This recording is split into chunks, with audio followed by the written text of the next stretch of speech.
Assalamualaikum warahmatullahi wabarakatuh.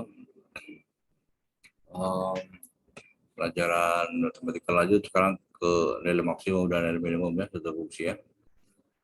Dalam hidup ini kita sering menghadapi masalah guna mendapatkan jalan terbaik untuk melakukan sesuatu ya.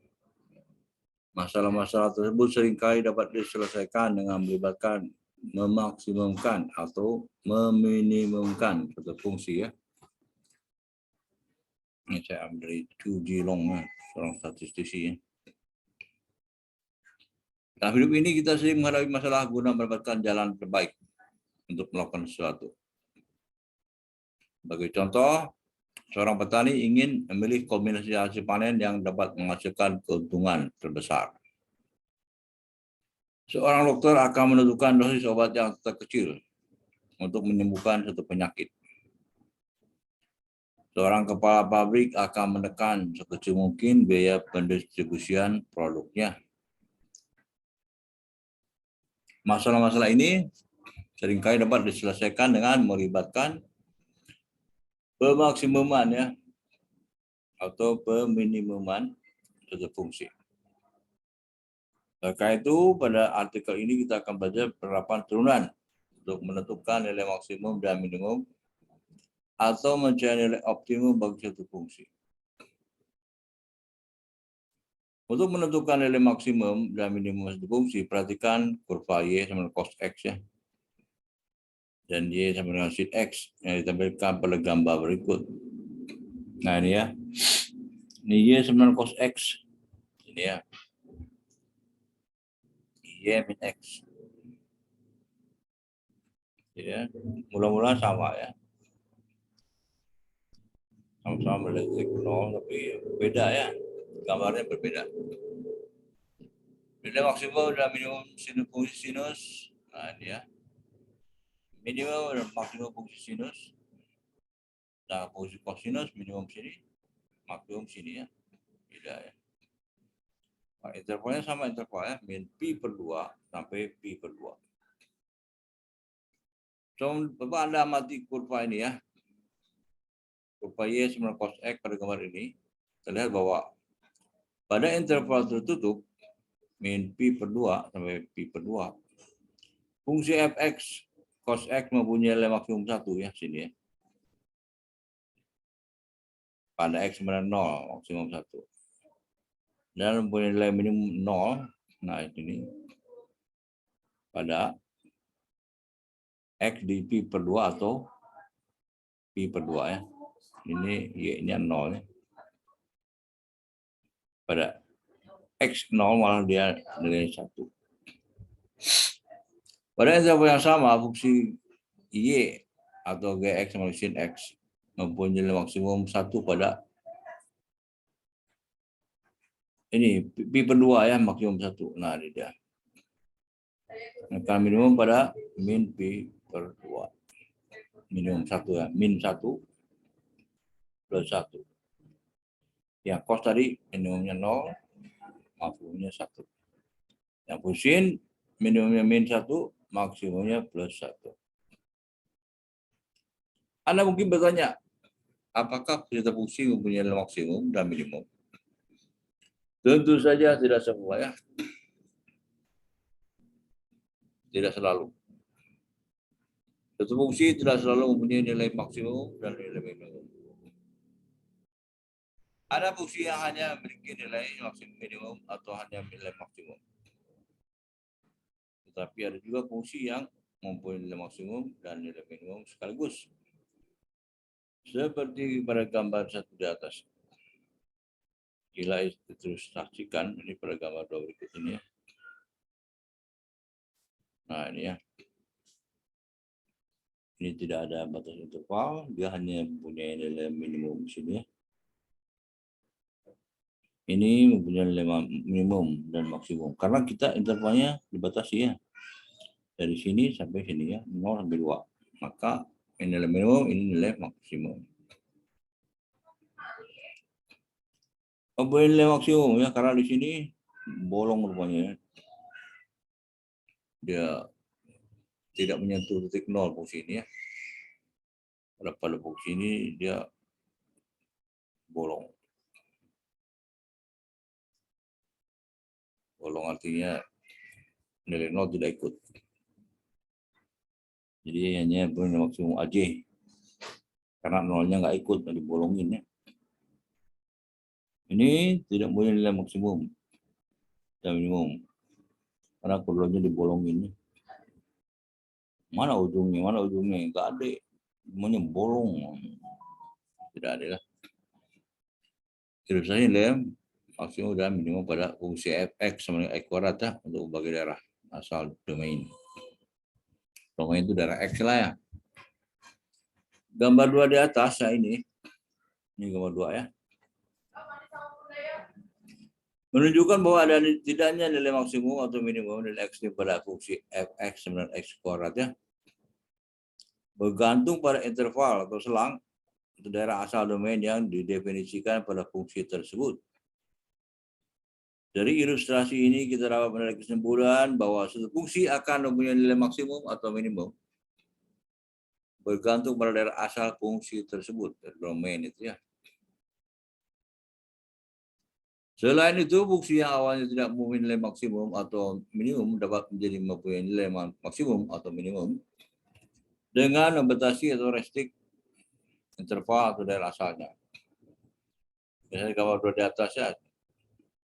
Daerah asalnya ini kan minta hingga sampai tak hingga. Ini jelas tidak mempunyai nilai maksimum dan minimum. Namun ketika daerah asalnya dibatasi pada 0 sampai 2, nah fungsi itu jadi mempunyai nilai ya, di mana maksimumnya dan minimumnya. Jadi kalau ujung-ujungnya dibolongin ya, artinya ujungnya bolong itu kedua nilai di ujung itu tidak ikut fungsi itu, namanya dibolongin istilahnya ya. Ternyatakan dalam tahap berikut. Domainnya X dari minta hingga. Ini tidak mempunyai nilai maksimum, tidak. Tapi mempunyai nilai minimum di 0 ya.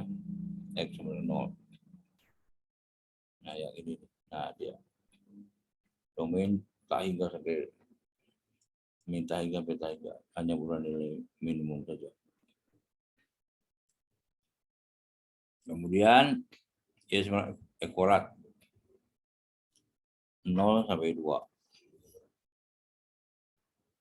Nilai maksimum 4 di X sama 2.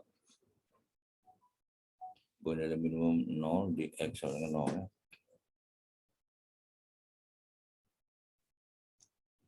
Gambar B.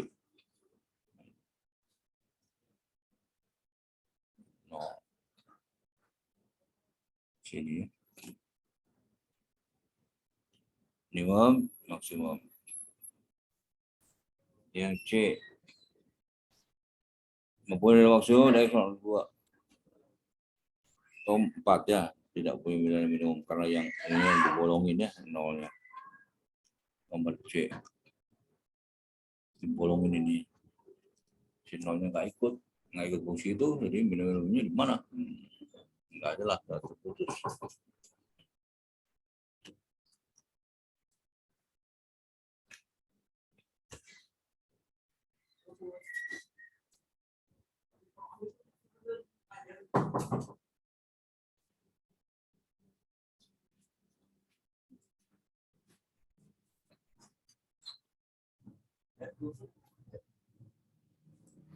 Ini dia. Bolongin ini ya.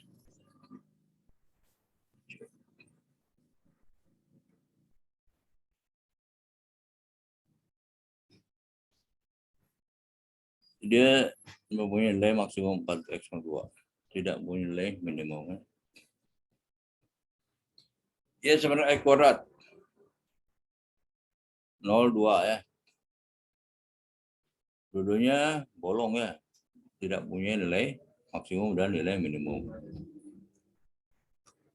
Nah, tidak punya nilai minimum, tidak punya nilai maksimum ya. Karena keduanya dibolongin. Dibolongin itu artinya ujung-ujungnya tidak ikut fungsi ini ya. Discontinue pada kedua ujung ini. Makanya dibolongin.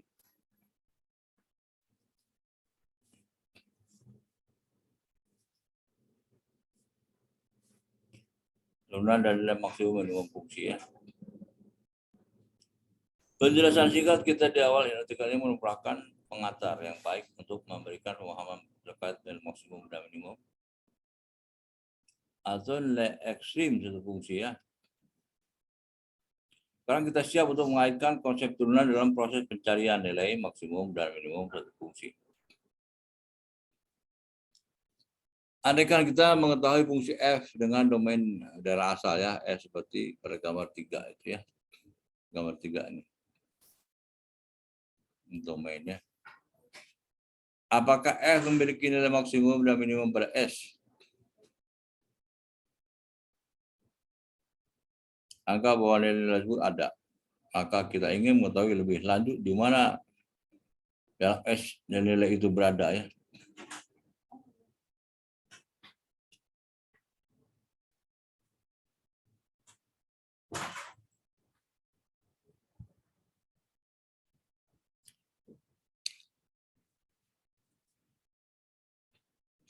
Ini fungsinya, ini domainnya.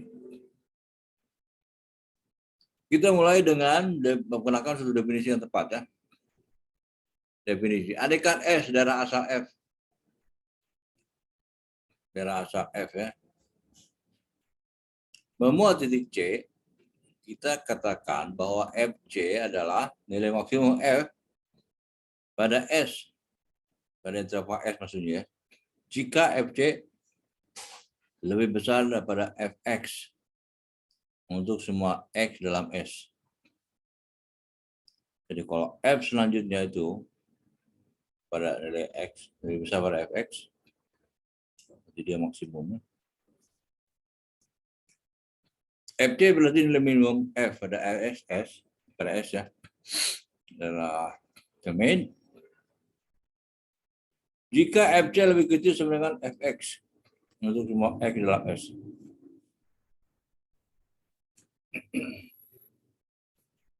Fc adalah nilai ekstrim F pada S. Jika ia adalah nilai maksimum atau nilai minimum. Ekstrim F pada S jika dia merupakan nilai maksimum atau nilai minimum. Teorema eksistensi maksimum minimum ya. Jika F kontinu pada interval tertutup AB, maka F mempunyai nilai maksimum dan nilai minimum. Perhatikan kata-kata kunci ya. F harus kontinu dan himpunan S harus berupa selang tertutup. Baru dia ada nilai. Titik-titik kritis. Biasanya fungsi yang ingin kita maksimumkan atau minimumkan akan mempunyai satu interval atau selang I sebagai daerah asalnya. Tetapi selang ini boleh berupa sebarang dari 9 titik berselang yang telah kita bahas sebelumnya. Beberapa dari selang ini memuat titik ujung, endpoints, beberapa tidak. Misalnya selang I, nah ini A, B, memuat kedua titik ujungnya ya, A dan B. Sedangkan yang A, B saja, ini hanya muat titik ujung kiri, yang B-nya tidak. AB tidak muat titik ujung manapun. Ya. Nilai-nilai ekstrim sebuah fungsi yang didefinisikan pada selang tertutup seringkali terjadi pada titik ujung. Yang gambar 4 ini ya. Nah. Maksimum minimum. Nah ini. Jika C adalah sebuah titik dalam interval I di mana F aksen C 90, kita sebut C titik stationer ya. Stationer tidak turun, tidak naik. Nama ini diturunkan dari fakta bahwa pada titik stationer grafik F mendatar karena garis singgungnya mendatar, tidak punya gradien. Gradiennya 0, tidak punya kemiringan. Jadi nilai ekstrim sering terjadi pada titik-titik stationer ya. Ekstrim 1,5. Namun jika pada titik C sama F aksen tidak ada, maka kita sebut C sebagai titik singular. Ini merupakan titik di mana grafik F mempunyai sudut tajam. Garis singkung vertikal atau mungkin berupa lompatan atau dikatakan ia bergoyang sangat buruk ya. Dan nilai ekstrim dapat terjadi pada titik singular, walaupun dalam masalah-masalah praktis saat ini sangat jarang terjadi. Nah, di gambar 5 ya. Titik ekstrim ini bisa ekstrim.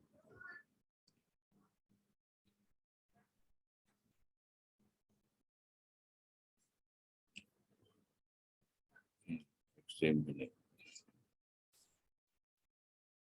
Stationer yang tengah ini ya. Dia tidak naik juga tidak turun.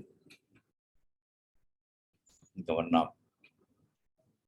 Maksimum minimum. Singular point-nya titik 1. Ketika jenis titik ini, titik ujung, titik stationer, dan titik singular merupakan titik-titik kunci dari teori maksimum minimum. Sebarang titik dalam daerah asal fungsi F yang masuk dalam salah satu tiga tepi ini disebut sebagai sebuah titik kritis ya. Semua inilah titik kritis, kita sebut sebagai titik kritis ya. Kritis. Contoh 1, carilah titik-titik kritis dari fx sama dengan min 2x pangkat 3 plus 3x kuadrat pada selang ini ya, min setengah sampai 2. Penyelesaian kita fungsinya ini ya, min 2x pangkat 3 plus 3x kuadrat. Titik-titik ujung dari interval yang diberikan adalah min setengah sampai 2 ya. Daerah domain maksudnya kan, daerah asalnya. Untuk mencari titik stationer, kita selesaikan cari turun pertamanya ya. F aksen X sama dengan min 6x kuadrat plus 6x kan. Sama dengan 0. Mencari titik stationer untuk X. Titik kritis ya.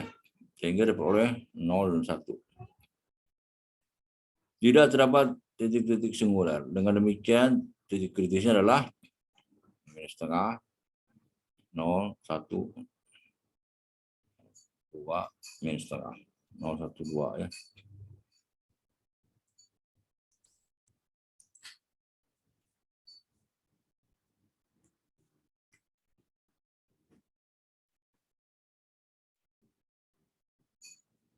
Kritis. X kuadrat. Ini adalah X kuadrat tentunya nih. 4x2 ya.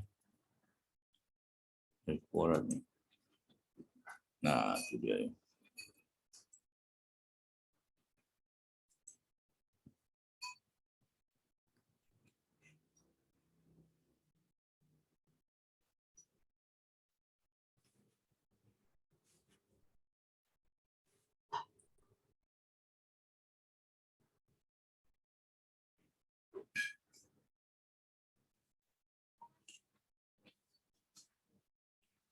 Saudara titik kritis. Andaikan F definisi berdasarkan I yang memuat titik C ya. Jika C adalah nilai ekstrim, maka C haruslah satu titik kritis, yaitu C berupa salah satu dari titik ujung dari I, kemudian titik stationer F, yaitu titik di mana F aksen C atau turunan pertamanya sama 0 ya. Atau titik stationer F, yaitu titik di mana F aksen C tidak ada. Mengingat teorema A dan B, sekarang kita dapat menyatakan bahwa suatu prosedur yang sangat sederhana untuk menghitung nilai maksimum atau nilai minimum suatu fungsi ya. Kontinu F pada selang tertutup I.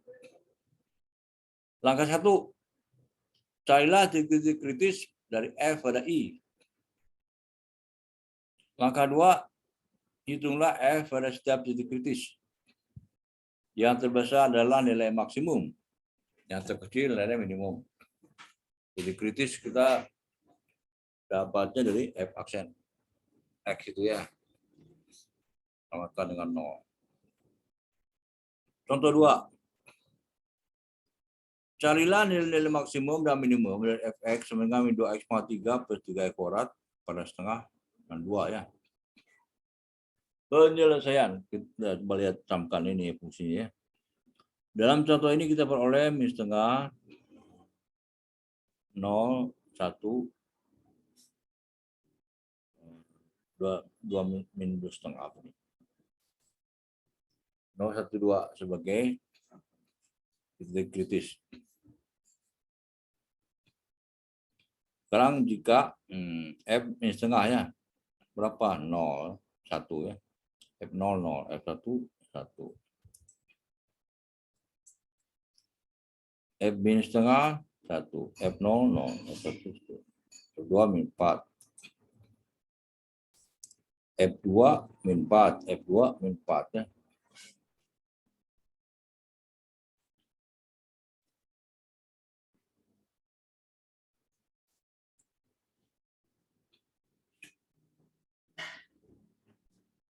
Jadi nilai maksimum adalah 1 ya. Saya pernah min setengah dan 1. Min setengah 1. Pada F1 adalah 1.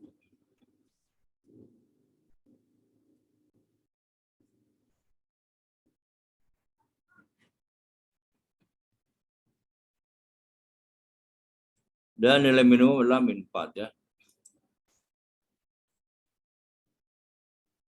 Saya pada X sama dengan 2 ya. X sama dengan 2.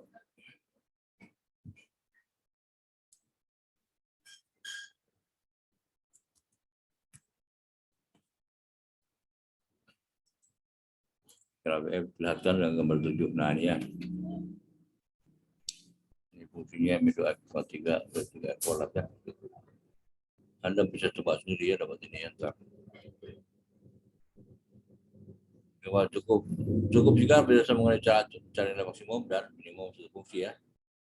Menggunakan konsep turunan beserta contoh soal dan bahasa dan objek ini ya.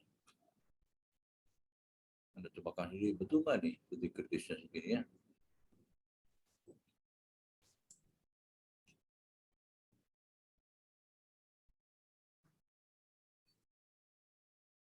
Nah ini ya.